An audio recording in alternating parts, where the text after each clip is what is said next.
বলরাম হচ্ছেন শ্রীকৃষ্ণের সর্বপ্রথম বিস্তার, যিনি শ্রীকৃষ্ণ থেকে সম্পূর্ণ অভিন্ন। কাল শ্রীকৃষ্ণ ভগবানের বড় ভাই বলরাম দাওয়ের আবির্ভাব তিথি।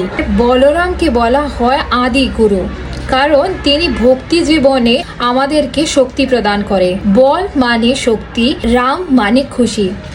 যদি আপনি ভক্তি জীবনে বল এবং খুশির সাথে কাটাতে চান, তাহলে অবশ্যই বলরামের কৃপা আশীর্বাদ আপনাকে অবশ্যই নিতে হবে। হরিভক্তি বিলাসে বলা হয়েছে, যদি ভক্ত বলরামের আবির্ভাব তিথিতে বা বলরাম দ্বাদশীতে ব্রত রাখেন, তিনি পরম ধাম প্রাপ্ত হয়, যেখানে শ্রীকৃষ্ণ সদা বিরাজমান। তাহলে আপনিও যদি ভক্তি জীবনে শক্তি পেতে চান, তাহলে আপনাকেও কালকে 9 আগস্ট তথা বলরাম পূর্ণিমা অথবা বলরাম দাওর আবির্ভাব তিথি উপলক্ষে ব্রত পালন করা অতি আবশ্যক, কারণ বলরামের কৃপা ছাড়া কৃষ্ণ ভক্তি তো ভাবাই যায় না।